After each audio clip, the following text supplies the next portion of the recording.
Our time is short, and we've got a phenomenal presentation for you this hour. We've got four presentations. If you look at your program, I will just do a quick introduction of each of our presenters so I can turn the time over to them.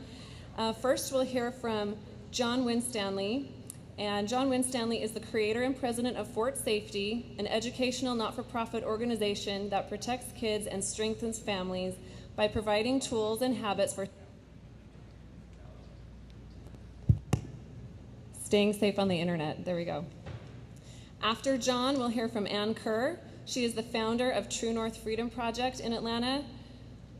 True North promotes sexual honesty and purity by sharing truth about sexuality, hope-filled stories, and trusted resources that cultivate authentic relationships. After Ann, we'll hear from Jeffrey Reber. He is the chair of the Department of Psychology at the University of West Georgia, a licensed professional counselor and the founder of Relational Counseling and Consulting Services. Finally, we will hear from Kimberly, Austin, and Crystal Ramos of That Computer Chick. Their motto is, because you shouldn't hate your computer. And since they are mothers, they have a special understanding when helping others protect their children in the online world. So I will go ahead and turn the time over to John Winstanley.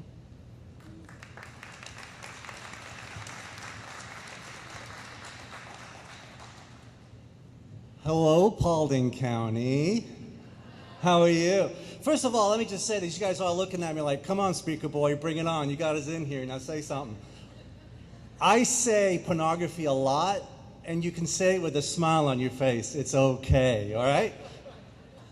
The introductions was a little down and dooster and all that. Trust me, we're going to blow your minds tonight. I've seen the Fight the New Drug Parent thing that you're going to see here in a little while, and it's going to blow your mind, all right? So look forward to that. We're going to try and just warm you up a little bit. Sound good? Let me see your smiles. Let me see your smiles. Let me see your smiles.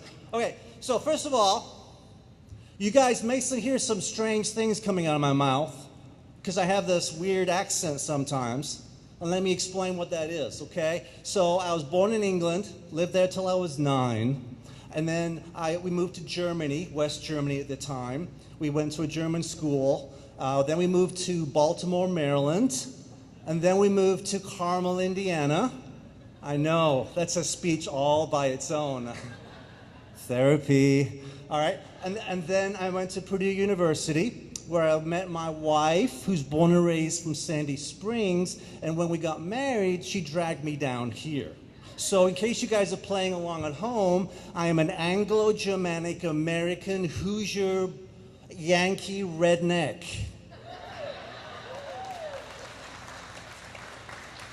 That last part is because I'm from England and I sunburn really easy. Right? Right? Okay. At some point, I may pick this mic up and it's freaking me out. Is that okay? You want to do that? It's fine. But anyway, I'm a very moving kind of guy, okay? Right now, I'll be stationary. But it's going to be really uncomfortable for me. All right. We're going to show you a world tonight, parents, grandparents, caregivers, that you wish didn't exist, but it does. We're going to show you a digital red light district that's growing like a cancer within the internet, hidden in plain sight, that's fueled by a multi-billion-dollar sex industry. Normally in a Fort Safety event, we talk about cyberbullying, sexual predators, social media, and then pornography. And since this talk tonight is about pornography, I'm going to hyper-focus on it. You see, there's a multi-billion-dollar sex industry, and they're coming after your kids. You know why? Because every second on Google, 8,000 men and women right now are logging on to look at porn. 8,000, 16,000, 24,000. And the most popular porn search terms for the last couple years are teen girl, and stepdaughter. How does that make you feel, parents? 8,000 people per second are looking for pictures that look like your daughters. That's led to an explosion of the sex trafficking. Okay, because what they need, that's what the pimps go out in the street and get. Every month, 7,200 men buy children for sex. Where? Cambodia? India? No. Atlanta, Georgia. Right here, people. We are the sex trafficking capital of the United States. Brings a whole new meaning to Rise Up, Atlanta. Internet pornography is your worst nightmare. It's a highly trained, highly effective, ever-present sexual predator that's in every school, every business. It's in your house, and it knows where your children's bedrooms are. If you hear nothing else tonight, know this. It's not a matter of if your children will see porn on the internet. It's only a matter of when. Write that down. I mean, you guys know this, right? How many of you have, accidentally, I said accidentally, come across porn while looking for something innocent like chicken breast recipe, right? I had a pastor friend of mine, he's the UMC pastor up in Ringgold, Georgia. Huge Auburn fan. He found out that Dick's Sporting Goods was having a sale on Auburn stuff, but he's really impatient. So he was in a hurry, so he typed in Dick's and then pressed enter in the search bar. There wasn't a lot of sports goods in that research. There's a couple of Auburn things for some reason, but I can't explain that. So if we're seeing that stuff, why are we so surprised that our kids aren't seeing it? Aren't they on the internet more? You see, when it comes to this topic, parents, we're silent. Very silent. And our silence is taken as acceptance or complete indifference. I was helping a middle school boy a couple years ago, and he said, well, my parents gave me the phone. They must be okay with whatever I'm watching on it. Let that sink in. Now, I could go on about why pornography is so addicting and unpack that a little bit for it, but my friend over here, Andrew, is going to delve into that a little bit. So I'm going to change topics, because I'll be very honest, you guys are looking kind of pale. Okay? We're going to forget about the problem part. Let's talk about the solution. You guys okay with that? Okay, we're going to talk about the solution. Okay. All right. So because of what I just told you, again, that was like a really tiny snapshot of what we normally talk about. But because of that, every family needs an internet safety plan, okay? And I've come up with a really cheesy acronym. And if you guys like to take notes, you will love this, okay? PART, as in everybody wants to be part of the solution. How cheesy is that, right? I mean, I'm a former engineer. I can't do any better than that. So P stands for plan. Internet safety plan is not something you do in between chores. It's not something you take 10 seconds with. It's something that you dedicate a significant time to. So if you're married, I want you to go out on a date. I want you to take a staycation. I want you to get a cabin up in the woods. I want to take you and your significant other away. Go on a beautiful date. Most expensive restaurant you can find. You have my permission. You do not have my credit card. If you're single parent, just rent out a Starbucks for an afternoon. I don't care. Just dedicate time to this every year. Some of you may need a couple of times. I don't know. But while you're on your date, I want you to plan the following items. First thing I want you to plan is a budget. The irony is, you used to have to pay to see pornography. Now you have to pay not to see it. Okay? I'm guessing about $10 to $20 a month will do you, okay? So once you have a budget, I want you to think about your kids. Every family is different. The internet safety plan you come up with, your 6-year-old is not going to work for your 13-year-old. Are they rebellious? Have they acted out in the past? Do they do well with rules? Do they not? Depending on how you answer that question determines your level of leniency, when they can get on social media and stuff like that. Does that make sense?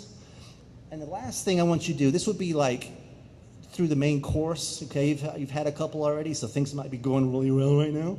So this is the new course. I want you to plan around your devices. Take a blank piece of paper and write down every internet-capable device that you have right now. And I'm going to tell you right now, it's going to scare you. take every laptop, every iPad, every desktop, do not forget the game consoles or their smart TVs. The biggest area where kids are getting into pornography these days is through the game consoles, because those are typically up in the bedrooms out of sight, but they have the exact same capabilities as the phones, but they're normally not watched. Write down all of that, and while you have that list, every single device in your house comes with parental controls. Did you set the parental controls? It takes 2 seconds, but it makes a whale of a difference. Some families have up to 24, 25 devices in their house that can access the internet. And every single one of those devices is a portal to the internet that's got to be guarded. Simple as that. Now, if you do a really good job on those first 3, the next one is real easy. You got to pick a device or software. Here's a couple to get you started, some of our favorites. But, there's lots and lots of devices and software programs out there, and they all work pretty well. But a rule of thumb for us is we recommend filters for the little guys, because filters typically over-filter. They're conservative. They catch more than they should, and that's what you want for the little guys. For the bigger guys, we recommend monitoring software, because this is a tool. This is a communication tool. And just like you wouldn't just hand a chainsaw over to your kids to use without teaching them how to use it, you got to teach your kids how to use this. And the best way to learn how to use a tool is in a controlled, monitored environment. And that's what monitoring software does. Does that sound good? Are we following along so far? Now the big thing with internet safety plans is people normally go right to this step without doing those first 3. And you can't buy a device or a software until you know what your budget is, until you know your kids, and you know what kind of devices you have. That's why there's so much frustration around internet safety plans, because they don't do it in the right order. And then the last part is set screen time. I have a device basket in my house. When everyone comes home, we put our little devices in the basket. And then we have another basket that's for conversation starters. It is so nice to eat dinner or watch TV and nobody's on their devices. Doesn't that sound nice? Yeah. It's your house. I'm not going to tell you how to make it. It's your plan. Make it work for you. But please include some kind of non-screen time for your families. All right? So that was the P. Now the next part is A. Accept. Parents, I need you to accept that this is how it's going to be. We've let the Pandora out of the box.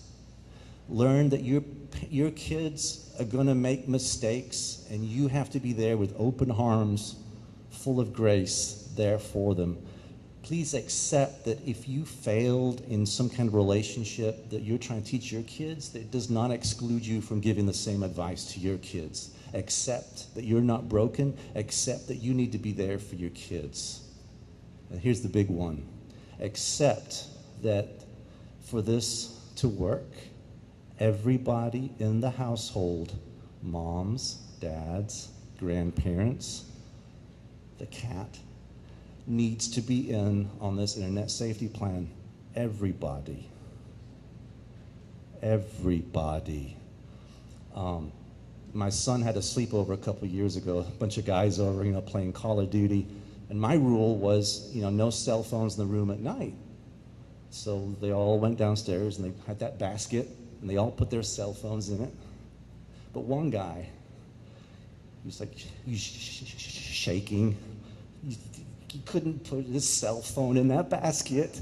He called his mom.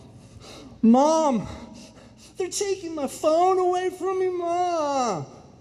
And I said, Mrs. Whatsoever, you can call me. It's okay, but I just have these rules, okay? So everybody is a part of the plan. The dad is responsible, is accountable to the mom, mom to the dad, dad to the mom, parents to the kids, kids to the parents. It's going to be great. The kids are going to be looking at your stuff going, Mom, why are you playing Candy Crush, like 10 hours a day?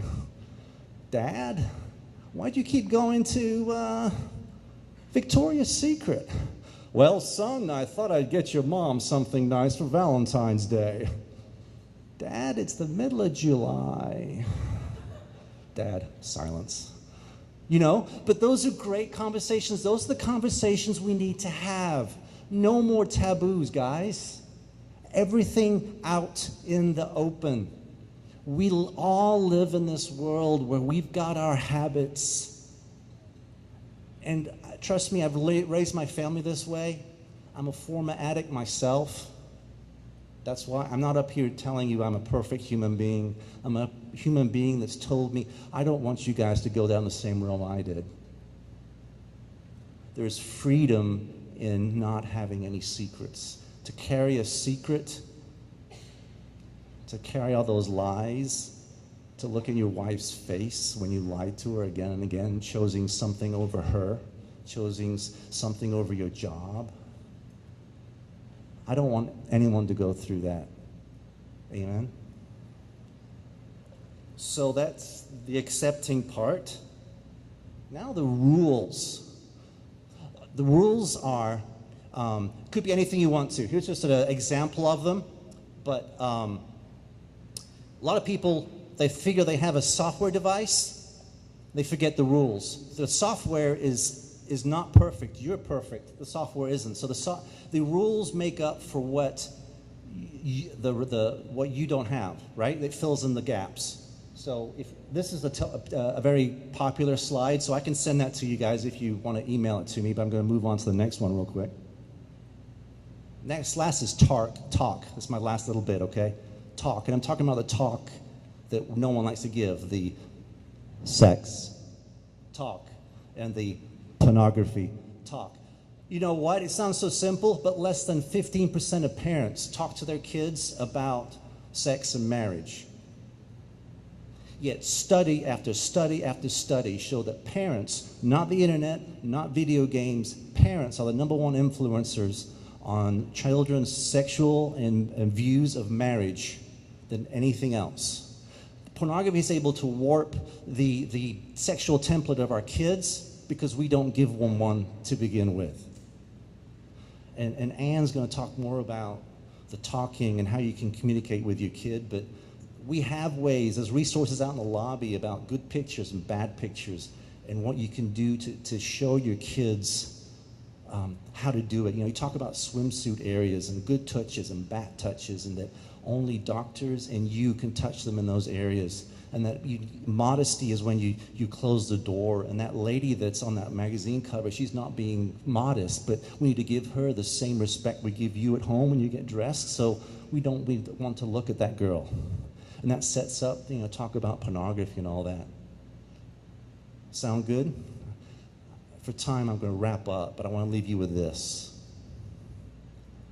The best, most effective, cheapest internet safety device on the market today is you. Nothing beats a caring, involved parent, grandparent, coach, pastor, friend. Be the constant in your child's life in an ever-changing world. Thank you.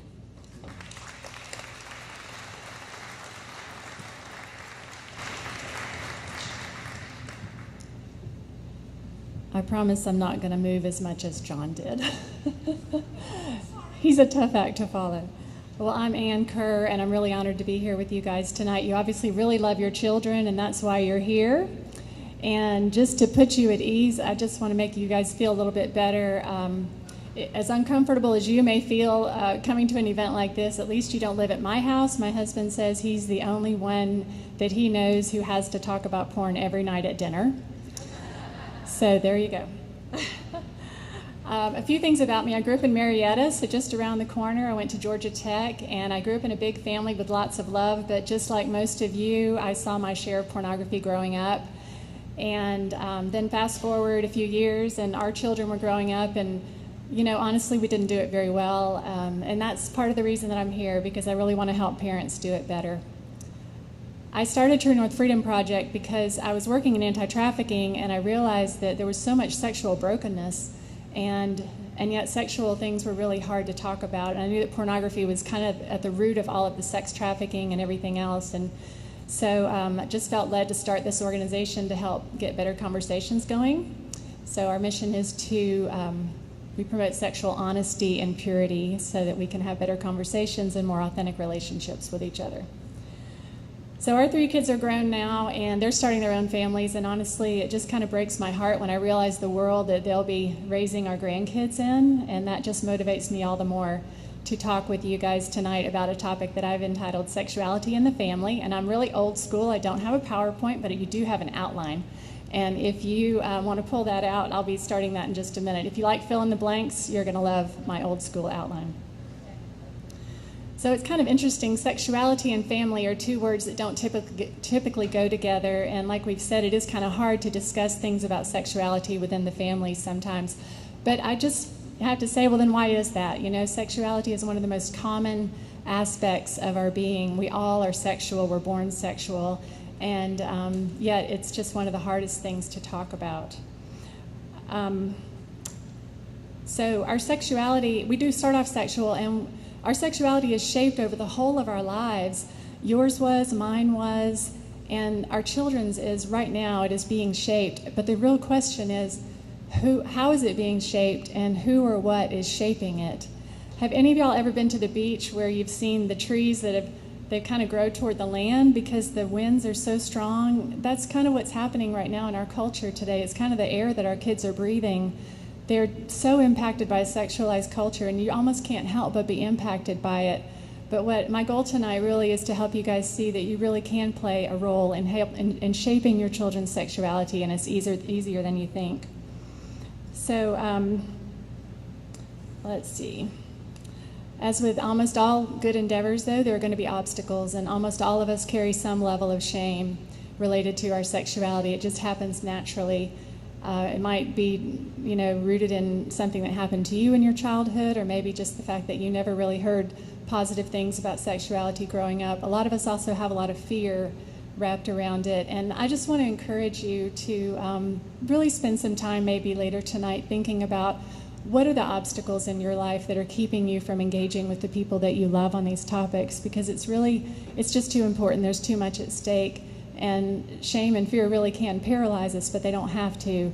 There is hope and help for people to move beyond these things. Our sexuality is good and it's sacred, but it's also incredibly powerful. It wraps around our hearts and our souls and our minds more than almost anything else in our lives. John mentioned brain chemicals. I'm not going to go into this too much, but there is a bonding that happens in sex, whether it's sex within marriage. The bonding that happens there is really good. It almost creates the potential to mate for life, which is a beautiful thing. But when those same chemicals release in response to something outside of that kind of marital sex, and there's safety in there, but when those chemicals release outside of that, then it's dangerous and it's destructive. It's the very same chemicals. It's the dopamine. It's the same chemicals that release in response to cocaine or heroin. So Fight the New Drug is well named. It really is a drug. But it's a good one. It actually is good when in marriage. This is a short talk, so I'm just going to jump into our outlines. Shaping your kid's sexuality is going to involve 3 things. It's going to involve your heart and your mouth and your mind. And so that's my first point. With your heart, I want you to connect with your children. And with your mouth, I want you to inform them. And with your mind, I want you to make good choices to protect them. So connect, inform, and protect. And I'm not going to talk about protection because John's already done a great job with that, and you'll hear more from Fight the New Drug, but I'm really going to focus on the first 2. So to connect with your child's sexuality means to identify with it. Most of us have probably forgotten what it felt like to be a child and to experience sexual things. It was very confusing probably, or maybe we don't want to remember. But in order to really empathize and connect with your children and the challenges, we're going to have to recognize some of the common aspects that we share.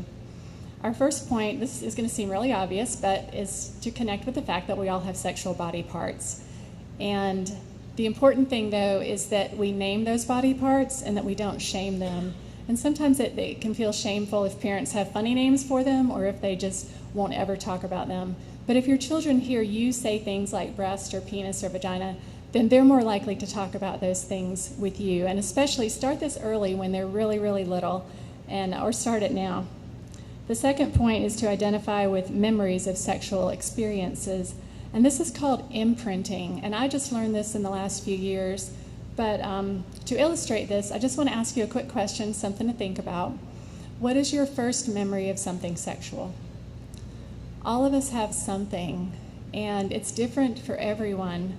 But what happens is you might have seen even as something as innocent as an ad in a magazine when you were maybe 5 or 6 years old, or maybe it was something more traumatic like abuse or seeing hardcore pornography. But what happens is in that moment, the brain actually kind of makes a cookie cutter impression of that image. And it's very natural. It's just because we're sexual beings.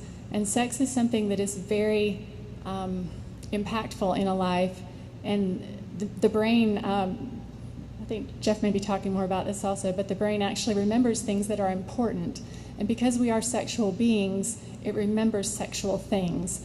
But when I was a little girl in the 5th grade and I saw porn for the first time, and I didn't ask for it, I didn't know what it was, someone just put it in front of me.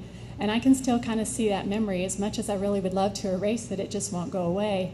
But no one ever told me that that was natural. No one ever talked to me about that. So that's also a way that shame can come in sometimes and attach to some of the things that we have in our memory bank. So your kids are going to have sexual encounters too. They're sexual beings. They're going to have things impact them. They're going to have things that will imprint on their brains. So that's one way that you can relate to them. One man described seeing porn for the first time as feeling like something woke up inside of him. And that's kind of the way it is, isn't it? We're born sexual, but we don't realize it. And then along the way, we start to experience things, and we sort of begin to realize that we're sexual, but we don't really know what that is yet, because most of the time parents don't talk to us about those things when we're little.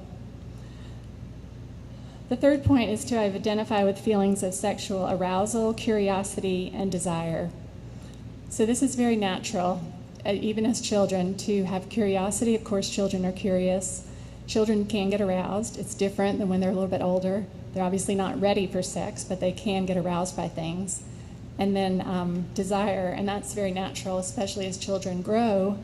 The arousal response turns into a very natural desire, which was given to us so that it would lead us to connection, so that we'd want to get married and have babies, and that's all very good too. So teaching your children that these are normal feelings is very good. The other thing you need to realize too is that children can discover masturbation, boys and girls. And so, especially in this day and age, as kids are seeing porn earlier and earlier, they are discovering this. So you need to be able to talk with your children about this and help them learn how to manage the feelings that come along with that. When I was a child, this is really true confessions, guys. But I didn't know why the Sears catalog was so interesting to me, the lingerie section. I was like 6 or 7 years old. It just gave me a funny feeling inside, and it was interesting. And then later when I was babysitting and there was porn sitting out, I looked at it. It was interesting to me, and I didn't have anyone talking with me about these things. And so, kind of multiply that by about 1,000 or 100,000, and that's kind of what our children are facing right now. The fourth point is to identify with feelings of sexual shame and brokenness. We live in a broken world, and all of us have some level of shame probably related to our sexuality. But we are not what we have done, and we're not what has been done to us. We all have intrinsic worth, and we need to help our children recognize this and be able to move past any shame that might be related to their own sexuality. If there's anything serious, or if there's abuse or something, obviously you would probably want to get a counselor to help you work through those things. And then the fifth point is to identify with sexual temptations. It's really a struggle to walk in sexual integrity and purity. We're guarding something very sacred, and we live in a very unholy world. So please don't shame your children for being tempted. We all get tempted. Having someone that they really trust and that they can turn to is going to be so helpful for them. And then the final way is just to realize that we all fail at times. And I really want to encourage you as parents, your kids probably have you up on a pedestal. They either think you're perfect or they think that you think you're perfect. And so really model to them what it looks like to apologize, and to when you do fail, then what do you do to restore that relationship? Confession, repentance, asking forgiveness, whatever it might be. But then that will set you up to be someone that they'll be more likely to turn to when they fail. So my goal really is that you would become the kind of person that your kids will turn to when they, instead of hide from, when they've experienced sexual things. So the next point on the outline is the need to inform your children. And you have information that your children need as they grow up about sex and sexuality. And it's really not that hard. You just have to be consistent. You have to start early or start now. And that's my next point. And when I say start early, I mean 0. No, really, when they're little, you start to, like I said, name body parts and things like that. Find good resources, and then be consistent with short, honest conversations that build over time. We tend to dread the one sex talk, but really there are so many opportunities along the way to have talks about sex or sexuality with your kids. So that's my next point. The sex talk has to become the sex talks. And there are so many ways. It might be from a book you're reading. It might be from, I don't know, a school assignment or something else. And these talks might go better if you're not face-to-face. Sometimes it's easier when you're driving in the car or something like that. And I've got to speed along a little bit. But adopt a policy that you will answer any question that they bring you. Any question. No question is off limits. Give them a short, honest answer and realize that it takes courage to ask. In the early years, ages 0 to 6, this is where you lay the groundwork, guys. Younger kids still trust you, and for the most part, they still like you. They don't know enough about the world yet to go somewhere else for their answers, so capitalize on this season. Teach about appropriate touch, and I love this book, and we're selling it at Amazon prices. God made all of me, and it's a book to help protect them against sexual abuse. But it can also segue into other good talks about pornography and things like that. And then around 5 to 7, you need to start teaching about healthy, wholesome sex. You cannot wait until they look like they're about to go through puberty. You really have to start much earlier. We recommend this book by Luke Gilkerson, which is about, and he's got a whole series of books. And these are just great ways for you to enter into these conversations. And you also have to teach them about the counterfeits like porn. And a lot of kids will see porn around ages 8 to 10. That's kind of on average when they're seeing it, which means a lot of kids younger than that, and then some kids older. But we recommend this book, Good Pictures, Bad Pictures, along with God Made All of Me is just a little great combination.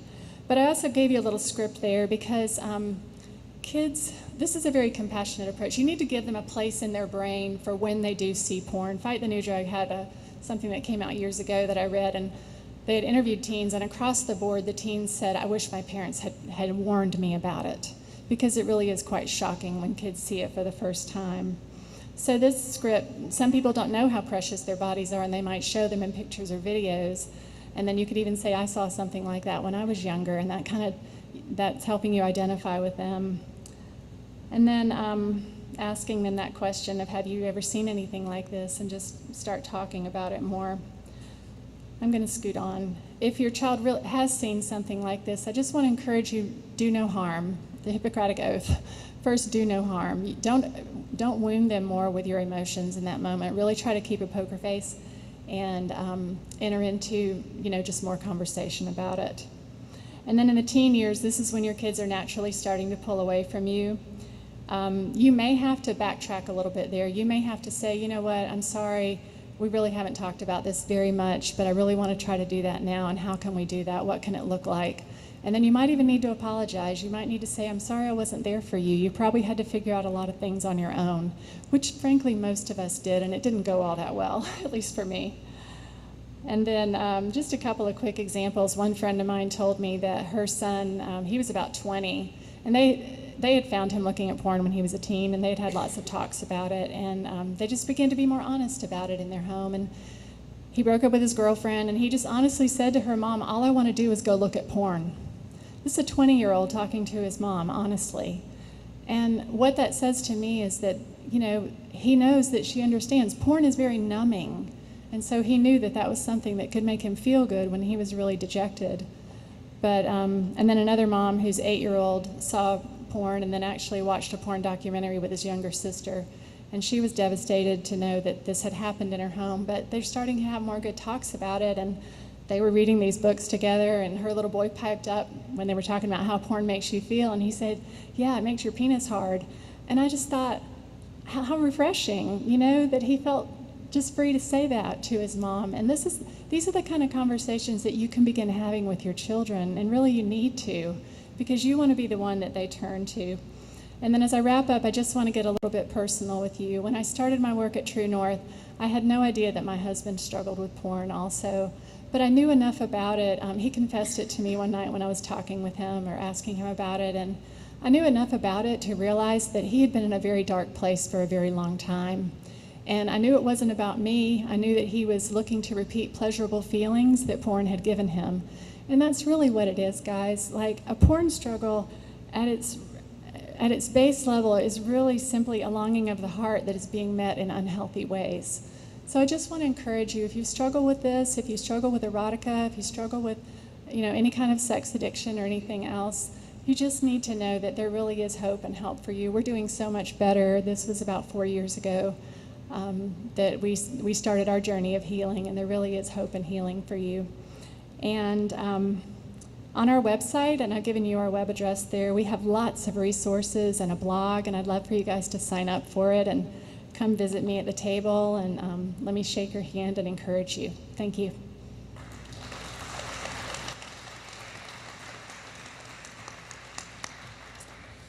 Okay, so I'm the therapist of the group, and I would not be doing my job if I didn't read my client. And you're my client tonight, and I read you as needing to take a little relaxation moment, okay? This is stressful stuff. We're being inundated with information about things we're really scared of. So let's just take a minute and take 3 really good deep breaths, like deep, okay? Just relax. Let your body kind of relax, consciously relax your muscles, which have been tight for the last 45 minutes, and just kind of breathe 3 good deep breaths and relax your muscles. Can you do that? Does it feel a little new agey? Too bad, do it. It's good for you.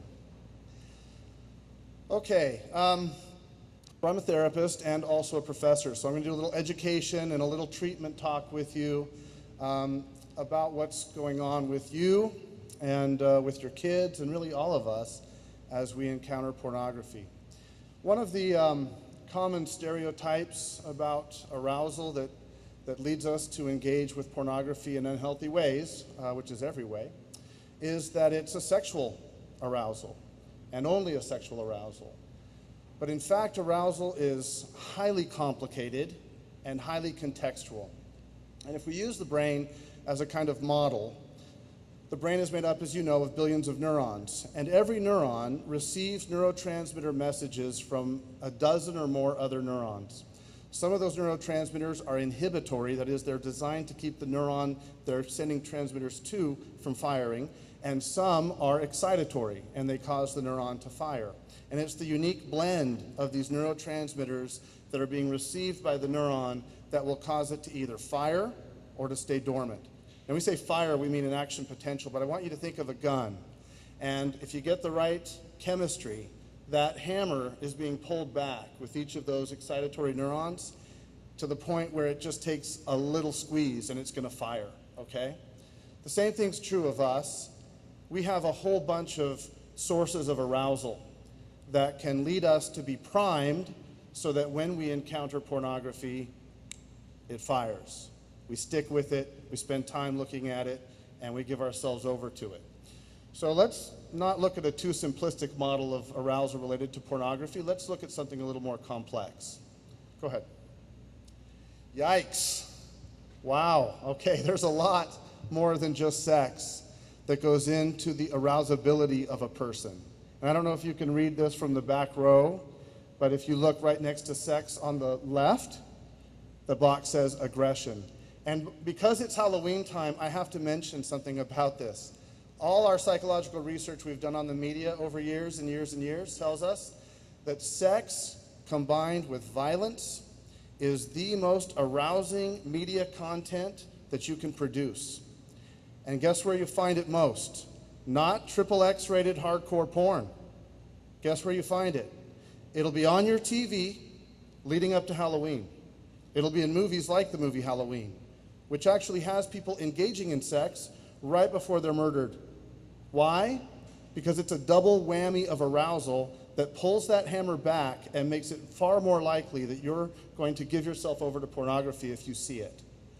So I'm just telling you, your everyday television shows that are going to be building up to Halloween have to be monitored, because they're going to expose your kids to PG-13 and R-rated movies that have been made for television that are going to increase their likelihood of being aroused. Okay? It's a big one. I'll just mention a couple others here. I want to get beyond this to some things you can do to really help yourself, your loved one, to be careful around pornography arousal. Let me just mention forbidden fruit. This is some interesting research coming out of the Ohio State University. A friend of mine named Brad Bushman was asked to do research when television programming started those little up in the corner warnings about the content, TVMA, TV14. Do you know this? What they did was they researched kids watching television shows without any TVMA or TV14 message when they start, or with having the TVMA, TV14 message when they start. Which group do you think was more aroused? The group with. Why? I'm sorry, nice and loud. It's telling them that they're about to watch something that's not for them if they're young. If they're a little kid and they're watching something TVMA or TV14, it's what we call forbidden fruit. They're aroused by the idea that they're going to watch something that's forbidden. So right there and then, they're already getting primed for the content to arouse them sexually as well as in other ways. I got to mention Mission Impossible. I used to call this the MacGyver effect, but now I call it Mission Impossible because it's a little more recent. I love the idea of monitoring your home and cybersecurity and having passwords and protecting all your devices, but you have to know, especially your young boys, and you tell me if this isn't true, you're an engineer by training, those young boys love an impossible mission. And there is arousal in trying to find out how to get around your security. It's arousing to try to figure out how to get that through that password or around that password. So that too starts to pull the hammer back, making it that much easier when a pornographic image is presented to the child or to the adult to be primed to respond to it in a sexual way. I'm just going to mention boredom real quick, and then I'm going to move on to the next slide. There's a theory in psychology called the optimal arousal theory of motivation, and what that basically says is, if you take even monkeys, primates, and they have all their basic needs met, they're fed, they've got water, everything is good, they get super curious. They start to look around for things to be excited about. They start to look and create ideas, ways of being together that are fun and enjoyable. Kids today have many ways of becoming bored, and often their needs, their basic needs are met. Now, this is not an advertisement to starve your children, although it would take their mind off of porn. I can promise you that. Viktor Frankl tells us that when he was in the concentration camp, all interest in sex stopped because of starvation. It's a real thing. But if your kids are essentially having their needs met and they're bored, that's another way of pulling that hammer back, because they're going to start getting curious, they're going to start getting interested, they might start looking around online, and they're going to find things that are going to satisfy that curiosity. Feeling scared enough yet? You thought you just had to deal with pornography.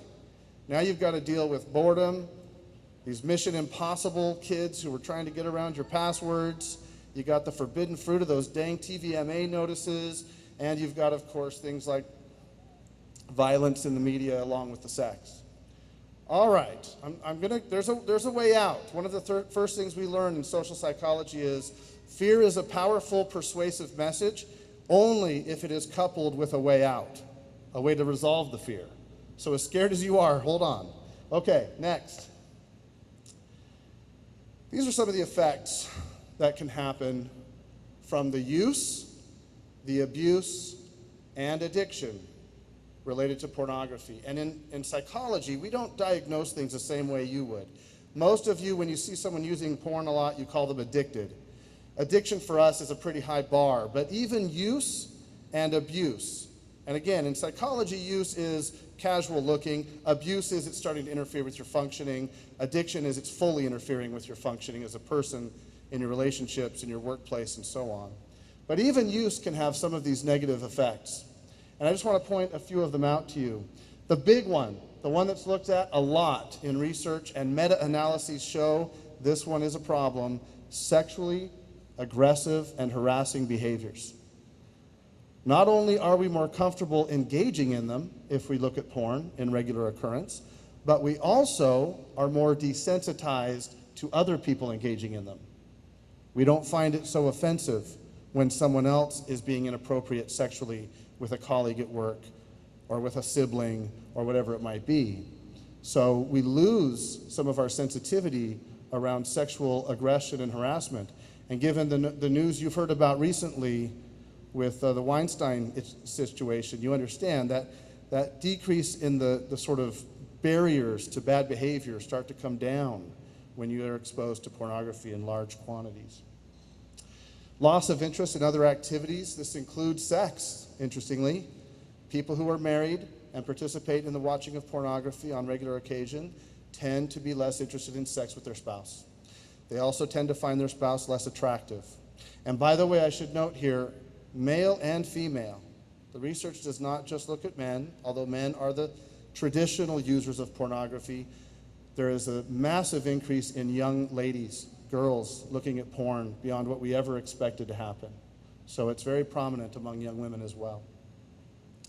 Cultivation, this is an interesting one I'll mention, that the more you watch sexualized activity, the more you start to think of the world as a sexualized place, and that people are looking for sex, they're thinking through the lens of sex, how to get sex, how to have sex with other people, that the world is highly sexualized.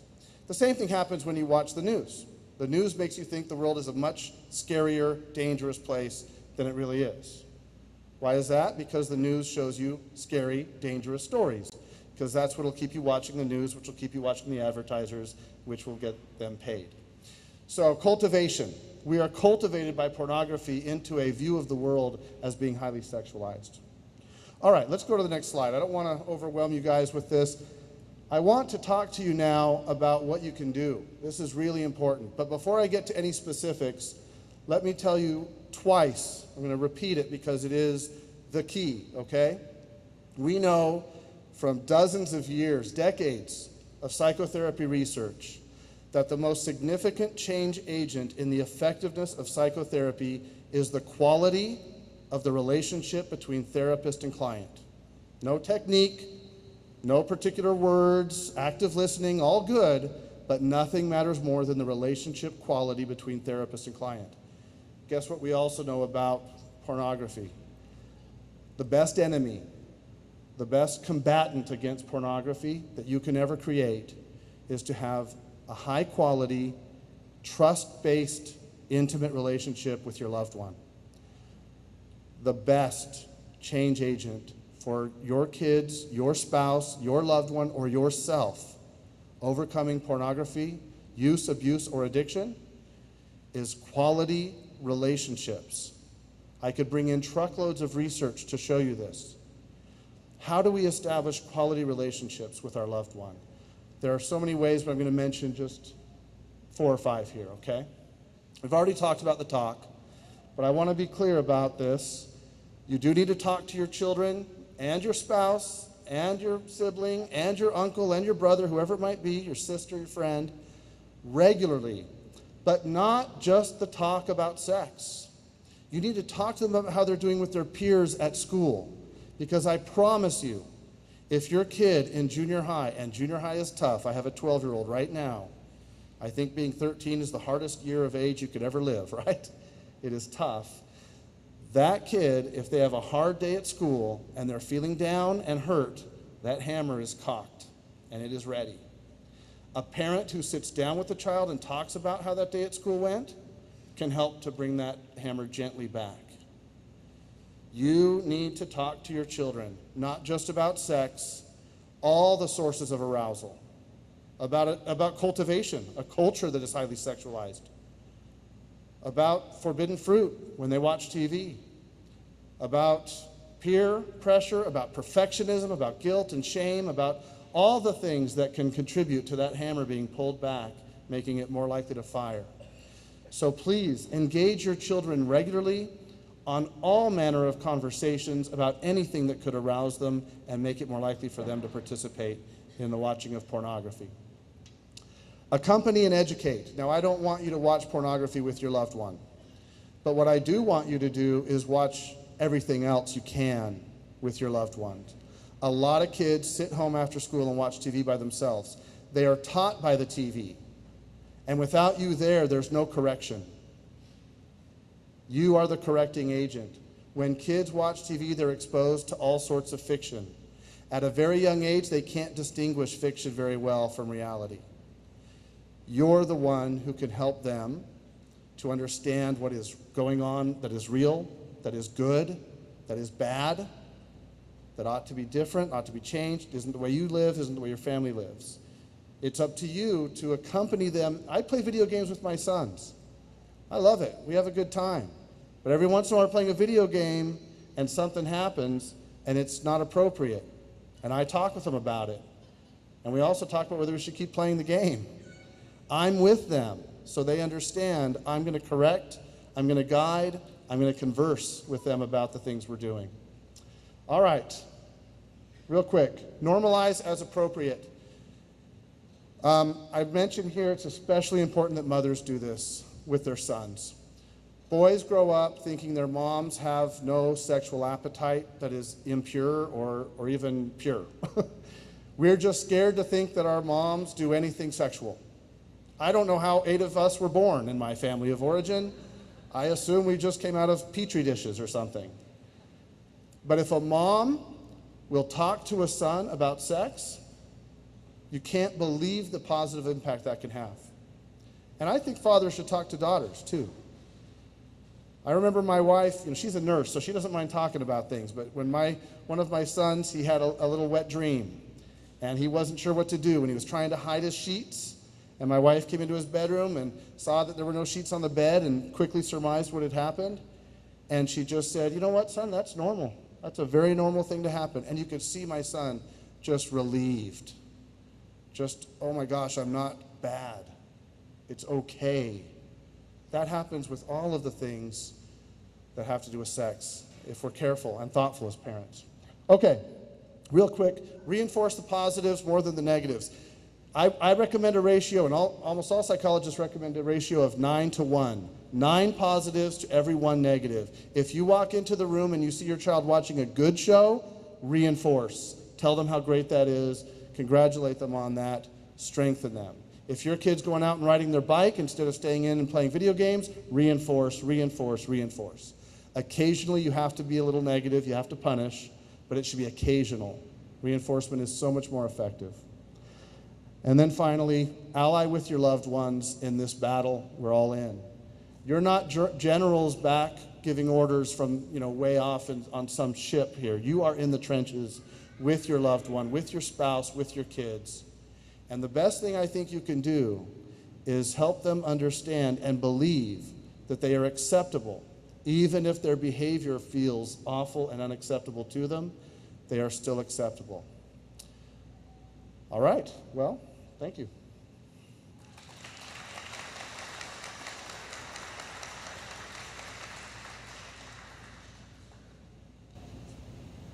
Sorry, I'm short. We're from That Computer Chick. We're going to go into a more technical aspect of everything that's going on here tonight, and I apologize. We're running a little short on time, so I'm going to skim over a lot of what we had prepared because it's been covered somewhat by the previous presenters here. This is Crystal, and I'm Kimberly. I'm one of the owners, and she's been with us for a long time. I do have a special email address for anybody that wants to follow up with any questions on this. You're welcome to email us at parents@thatcomputerchick.com. You can be as technical or as not technical as you want. There are no dumb questions. We've gone over a little bit of the content filtering. There's two ways of doing this: by having a device in your household and by individual devices themselves. The device in your household, that's your router or your Wi-Fi box, is going to have built-in. You can also add a box for that. Each device in your household will also have parental controls built in, or you can add third-party software for either one of these devices to control your content within your household or content within the device itself. The content that you're going to filter is by site or by category. The other best way to practice this is by establishing family standards and talking about them and use them consistently. Time limits are also available on these content filters. There's times where you can disable all internet access. There's times where you can set it per person, depending on how you're set up. And the practices that you can use that control time limits that everything's available is having a family charging station, turn in devices at night, like they were mentioning, having a basket at the front door where everybody turns in the devices, or at night all the children bring the devices to a charging station outside of the bedrooms.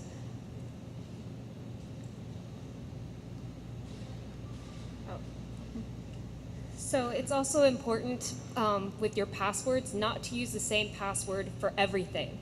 So if you have a password for web content stuff, you don't want that to be the same password as PayPal or for your iTunes. And you also don't want it easy to guess, because if it's your oldest child's first name, they're going to start cycling through everyone's names until they figure out which one it is. So do something like lipstick and replace the I's with ones, and then just have it's annoying, I know, but have a different password for everything. And with social media, there's a million of them, and you need to talk to your children about what they're posting, because depending on what they post can get them targeted by bad people. And so just a good rule of thumb is whatever social media, whatever they're posting, just make it private, don't make it public. We all can recognize this certain tweet that had been deleted from the internet. This is a good example of internet content can be forever. Once you post it, it can be stored somewhere. It can be screenshot by somebody else. It can be photographed from another device. There are apps where you're not supposed to be able to screenshot what somebody sent you, and it doesn't stop them from taking a picture with another device. When you delete it, maybe it's stored in your backup somewhere. So once you post it, know that you may never get rid of that, and think before you post. That's another message that really needs to go through to the children, because future employers are going to look at all of that content in the hiring process. And so another good idea to cut down on, children looking at pornography, or anyone looking at pornography really, is to only allow using devices in a common area, like the family room, like the dining room, and have the screens looking out so that no one's hiding in a room looking at it. And if you absolutely have to use a device in the bedroom, there are reasons, but just the screen has to face the door, leave the door open, and just pop your head around the corner and look at the screen. You don't even have to say hi. They don't even have to know you're looking. Just no kid's gonna look at porn if they know you're watching. So the main point here is we want to have you talk with your children, with your family, have these practices in place. You talk now, you talk often. This is a regular discussion that happens in the household. Everybody has limits and expectations within your family. We've talked about having accountability between family members, and it's a great idea. We want you to know that the internet is a fun and safe place when you're prepared. Just like when you were talking to your children before going to the park and you had the stranger danger talk, you're going to talk with your children before and while they're using the internet. Thank you.